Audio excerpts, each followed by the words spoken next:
Hi, welcome to KXN Plus. You're watching Kristen's Classroom, and this is an episode where we sit down with our meteorologist, Kristen Curry, and learn some fun science snippets or tips or things that we didn't remember when we were back in school learning about science. And this topic is pretty fun. It's about thunderstorms. We've been seeing them here in Central Texas all week, and we're going to debunk some stuff, right? Absolutely. I think there's a lot of many misconceptions, I would say, about thunderstorms, lightning, tornadoes. And so we're going to start kind of a little mini series within Kristen's Classroom today, talking about the truths and tales of thunderstorms. Next week, we'll do truths and tales of tornadoes. And then I think I'm going to do one on flash flooding too, just because this, like you said, we see it all the time here in Central Texas, severe weather, but we really want to dive into not only what that weather is, but also how do we stay safe from said weather. Yeah, and knowing what is true and what is not true is going to help us stay safe. So let's dive into that first truth or tale. Yeah. What do you have for us? Yeah. So talking Kristen's Classroom, thunderstorms, truth or tales, just a couple little background points, if you will, about thunderstorms, because if you've been here for any stretch of time here in Central Texas, you know we get a lot of thunderstorm activity. 16 million thunderstorms per year on average worldwide. Now, a lot of that is right over the equator where we see daily thunderstorms. But here in the U.S., we average 100,000 thunderstorms per year. The most deadly, looking just at the numbers, the most deadly part of a thunderstorm, the flash flooding that it can produce, the most destructive would be tornadoes. I think, looking specifically at Central Texas, you could add that the most costly part of our thunderstorms, hail. We have seen some really rotten luck with thunderstorms bringing really big hail to Central Texas over the years. So that's kind of a background. Is obviously thunderstorms happen all the time. They can happen at any point of the year, but we tend to see the frequency of those thunderstorms increase this time of year. So first one, truths and tales of thunderstorms. If someone is struck by lightning, you can't touch them or you'll be electrocuted. What do you think? I've heard that before. You have heard that before, right? I believed it when I was younger, but eventually I stopped believing that. For sure. So this is a tale. The human body does not store electricity. So if you are with someone who gets struck by lightning, you want to first make sure you call 911 immediately. And then if you are able to, you want to make sure you administer first aid. So this is a big one because this could be the situation of life or death for someone who does get struck by lightning. I believe earlier, maybe last week, that Chief Meteorologist Hank Bennon in USMA, you went into lightning facts and safety and all that. So you can find that episode on KXAN Plus as well. But just kind of looping back in, lightning is a big hazard, right? We see thousands and thousands of lightning events every year across the nation, not even just Texas, but we need to make sure that we know that if someone we are with is struck by lightning, they're not going to hold on to it. And those seconds really matter when it comes to someone being struck. It would come in and out of their body immediately? Yeah, I think it's more so, yeah, they get zapped and then, it disseminates. And I will say the only thing you have to realize as someone who is a bystander is whether or not there's water around. Again, water's not going to store electricity. The human body's not going to store electricity, but water can be a good conductor. So if that person is maybe laying in water, you want to make sure you are not in that same puddle or standing on that same wet spot there. But if it comes to the human body, if they get struck, and a lot of what we see as far as lightning strikes go is unfortunately, and I think this was just covered in Nick Banna's talk of people trying to seek refuge under a tree. Lightning hits the top of the tree, goes down the trunk. If you're standing on a roof, splits the tree or closest to the tree, you could get struck. So it's going to be immediate. It's going to be fast. That electricity is going to go away, and you want to administer CPR first aid immediately. So that is your tale number one. Number two, if outside during a storm, crouching will help. What do you think? Crouching? Crouching, like squatting down.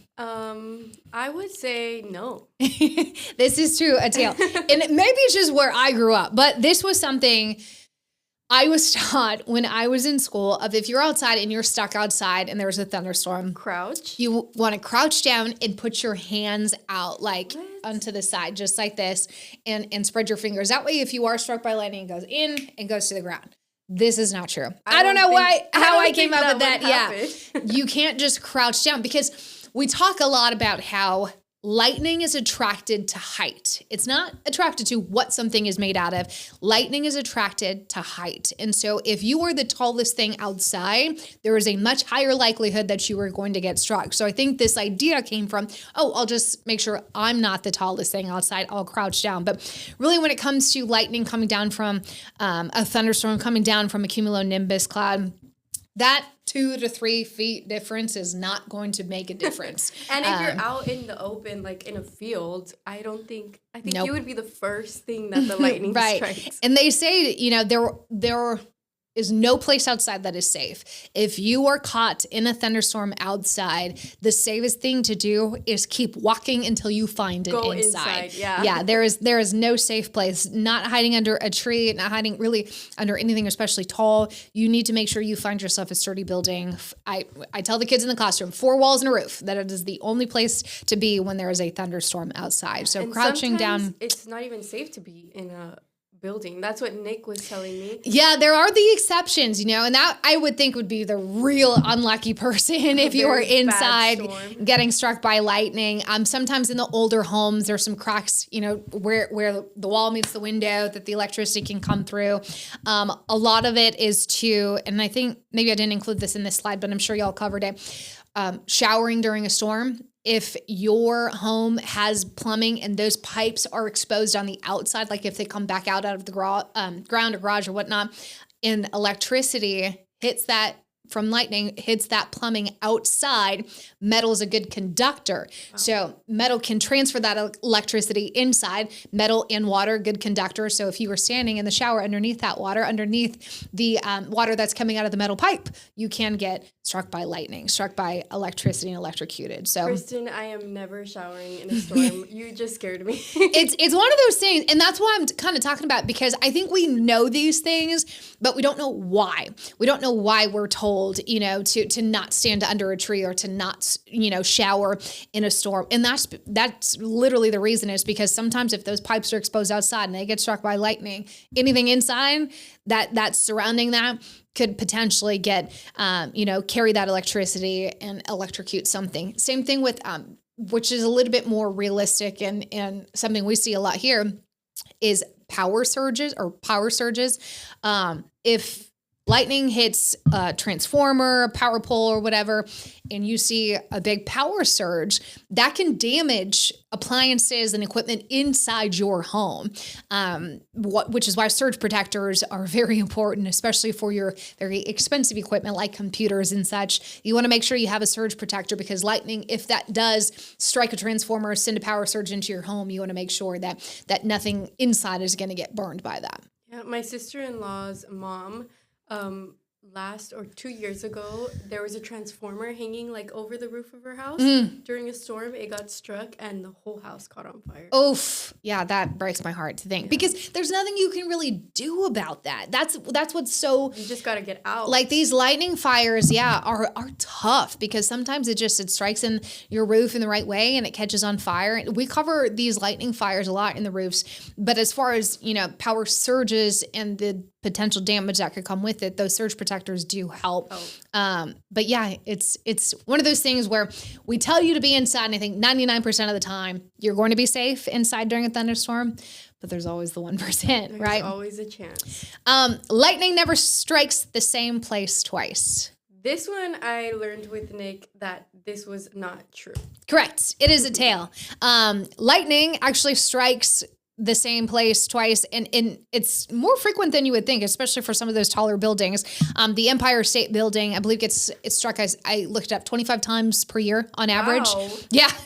Actually, I was just reading this morning that the One World Trade Center got struck by lightning yesterday. Within the last 24 hours, the One World Trade Center, obviously a very tall building in New York City, got struck by lightning. Now, a lot of those big, tall buildings do have lightning rods, which is why, we're not seeing big flames or anything else like that. But you can have the lightning strike the same place twice, which, obviously busts the myth that a lot of people say. I think just kind of a phrase, right?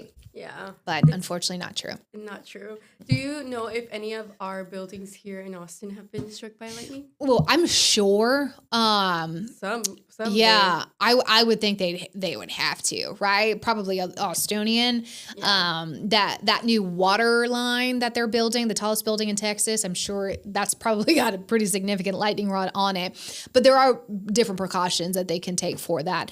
Sometimes I worry about those like moon towers. You know what they put on the Zilker tree at Or Christmas time? even the big Zilker tree. It's so tall. Absolutely. Luckily, our thunderstorm count does come down, you know, During the winter. during the winter season. But I would have to look that. I'm sure if I asked Austonian, you know, some of the engineers out there, has this been struck by lightning before this building? I'm sure they'd probably say yeah, because it's just lightning is so frequent where we live. Next one. Every storm produces a tornado. Tail. Absolutely. Right? Yeah. Special ingredients are needed for a tornado. First of all, you really need a strong updraft. So that wind that goes in the vertical inside a storm. And you need those winds to be moving at different speeds in different directions coming out of different directions of the storm. You need a spin, and not every storm has, we call that wind shear, the different winds with height coming out of different directions. Not every storm has enough shear for a tornado. In fact, most of them don't. Most storms do not produce a tornado. I think I put it in my my article. It was about 20% of supercells produce tornadoes, which really isn't a lot, right? Less than a quarter of some of the biggest storms that produce tornadoes do, and like for the better, right? Look at that last point, that nearly 20% of all tornadoes associated with lines of strong storms, QLCSs. That's important to me because nearly a quarter, let's say, a quarter of tornadoes that we see come from those long, skinny lines of storms, which we see quite a bit here in Central Texas. I saw some this past week. Yeah, it was a little broken by the time it got here, but you're right. That was kind of a messy line of storms that moved through. The more linear that is, we can see quick little spin ups. So the big EF4s, EF5s, you're going to see those out of the supercells, kind of the lonely big thunderstorms that aren't competing with storms around it, kind of the loner storms, if you will. That's where you'll find some of the biggest tornadoes and the strongest tornadoes. Where we see more in quantity are those long lines of storms that can give us quick little spin ups here with little kinks in the edges along that line. So I thought that was pretty, impressive that, whether or not you want to consider Central Texas and Tornado Alley, we do have that environment, of seeing those. You'll hear me say, typically not QLCS, that quasi-linear convective system, because that's too much in the morning at 5 a.m. if I'm using big words like that. If you hear me say squall line can do that. Little spin-ups. Derechos can sometimes bring little spin-ups on the edges of them. So basically those linear storms, if we see little kinks in those, you can find quick spin-up tornadoes, and 20% of all the tornadoes recorded come out of those. Wow. I've got one more for you, and you probably talked about this last week. Texas most lightning of any state. I'm going to say truth. True. Yep.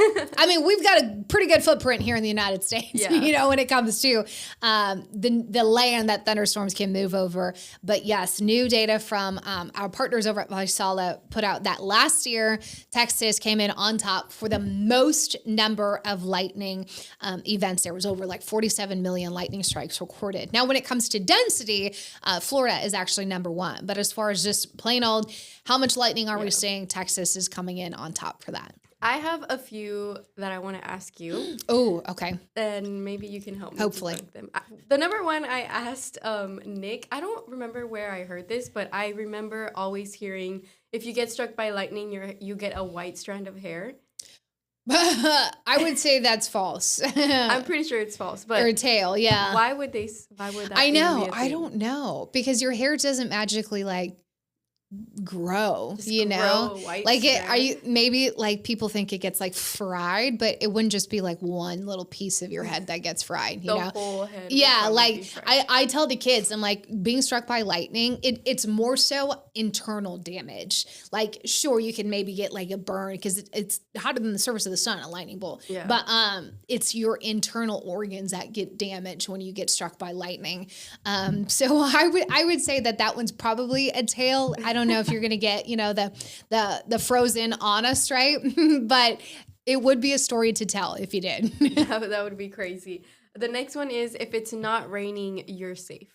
Oof, that's a big tale. And I'm glad you asked that or brought that up for me because, you know, people think, oh, I don't see a thunderstorm. And lightning bolts can come 10 miles outside of a thunderstorm. In fact, sometimes you don't even know what storm that lightning bolt came out of when there's so many on top of you.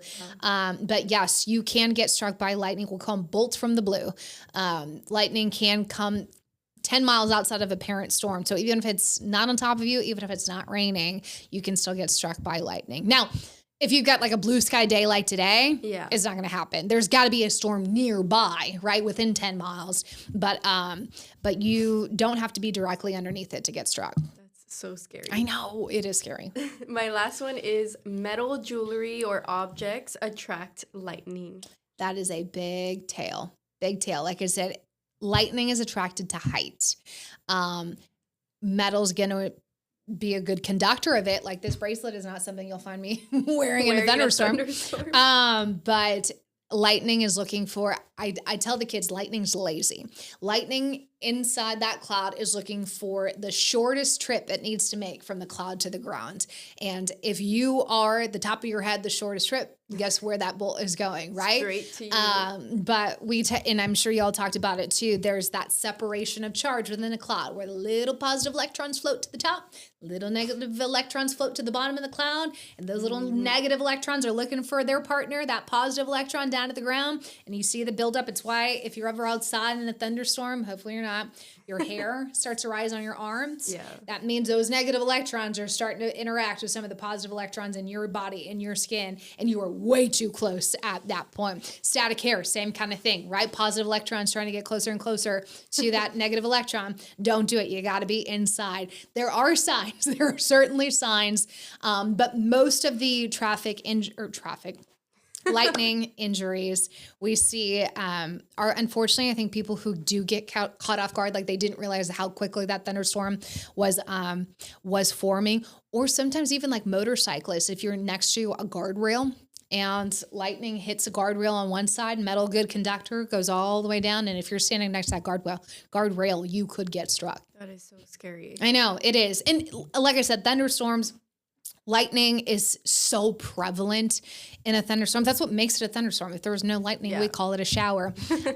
But next week, I think I'll dive a little bit more into the tornado myths, because I think those ones are a much bigger deal, because for sure you could be talking about life and death. Not that you're not with lightning, but I think everybody kind of knows to get inside when there's a thunderstorm and lightning outside.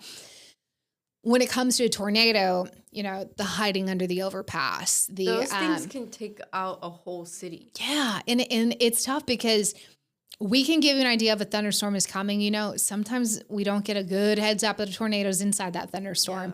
Yeah. And there are quite a few misconceptions about tornadoes. And I'm always first to ask, you know, when I go into the classroom, I'll be like, this week, and I'll show you a picture here in a second. I was in Round Rock at an elementary school talking to first graders. And I said, do tornadoes happen where we live? Majority of the class. No.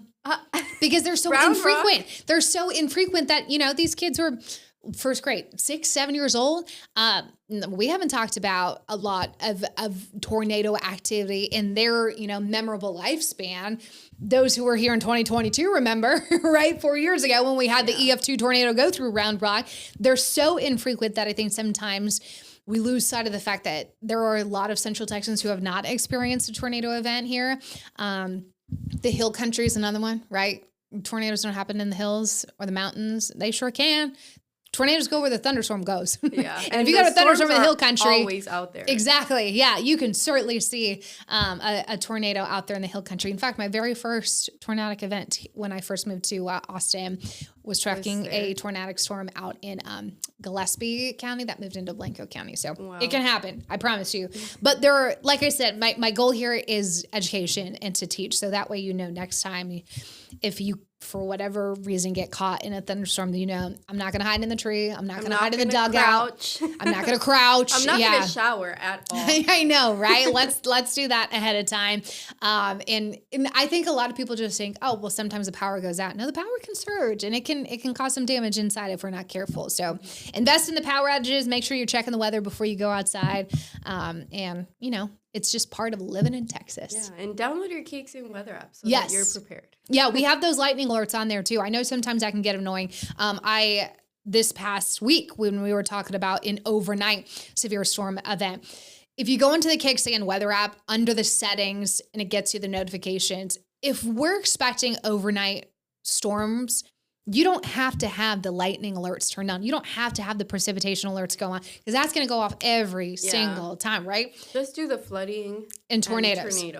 The severe thunderstorm warnings I want you to know about. The tornado ones I really want you to know about. But you can be very specific in what you need to be woken up for. Mm-hmm. And I really love that feature on our app because I think, you know, like I don't have the lightning alerts turned on in the nighttime events, but I do have everything else turned on, but it will audio, you know, there's, I think it's Nick now, like lightning has been detected in your area. And then you'll look at the app and it says like how far away it is. Is it really Nick's voice? Yeah, it is. Because forever it was Jim's voice. It was Jim's voice who did the alerts. And so now I'm pretty sure it is Nick and it'll tell you how close that lightning is. Wonderful feature if you know you're going to be outside during the afternoon. Yeah. Probably not something we need turned on though in the middle of the night. Yeah, if you're traveling too, it follows your location. So yes. Very, very helpful. Anywhere within the U.S., I think anywhere within the lower 48, you were good with our app. Yeah. Well, we have the article that you published this morning here on our website. If anyone wants to learn more about the truths and the tales, I learned a lot. Good. Definitely not showering anymore. That's the one that stuck out the most. Good. I'm glad. That's when I go into the classroom at the very end, I ask the kids, I'm like, did we accidentally learn something today? You know, and they give me a thumbs up and I said, okay, my job is done. Who did you see this past week? Yes, I will show you. So on Tuesday, right before everything got all crazy, I went to Brushy Creek Elementary. Talked to their first graders there. This is my second visit out to Brushy Creek. So far, I went last year to talk to their first and second graders, and this is a new batch of first graders. So they've got some good questions for me. One of them, which I loved, is we talked about how, you know, sometimes within our clouds, our raindrops and our little droplets of water start to cling to each other and get heavier and heavier, and then eventually gravity pulls them down. Oh. And I had a little girl say, then why do clouds float? Why doesn't gravity pull the clouds down? And I said, that's a fantastic question. That's a very good question. Yeah. These water droplets, teeny tiny little water droplets, are light enough to where the wind can actually keep them up. The little updrafts can keep them up. Also, drier air is heavier, denser, but first graders, right? Heavier than moist air or air with water in it. So that drier air can sink to the bottom. And then the little particles of water and ice will float to the top. And if it's light enough, it'll stay suspended as clouds. If not, they'll clump up and fall as raindrops. Oh. So, yeah, I thought that was a great question. And I have not gotten that one before. Now, again, this is first grade talk, right? So, curious kiddos. Yeah, exactly. We can go into condensation within the clouds and the water vapor droplets, but we're just trying to get the message across of why clouds float. And it's because teeny tiny little water droplets, before they start to cling together and get heavy, they're light enough to be suspended and kept up in the atmosphere by air. Any other schools that you're visiting this week? Not this week. Have one next week. Usually do those on Tuesdays. Spring break. Spring break. I was like, why do I not remember what's next week? Next week is spring break for most of our local students. So I will be off of the school weather talks for next week, but then we'll get going again as we get into the end of March. Perfect. Well, we're excited to hear what schools you visit, not next week, but the following week. Yeah. And also more of these truths and tales. Truths and tales. I love this topic. Yeah, this next one will be tornadoes. So make sure you come back in Kristen's classroom on KXAN Plus, because I think there's hopefully a little bit more learning to do there too. Yes, and if you want to read more on the thunderstorms, it's on our website, kxan.com. Perfect. Kristen, thanks for joining me, and Of we'll course. see you next week. See you then.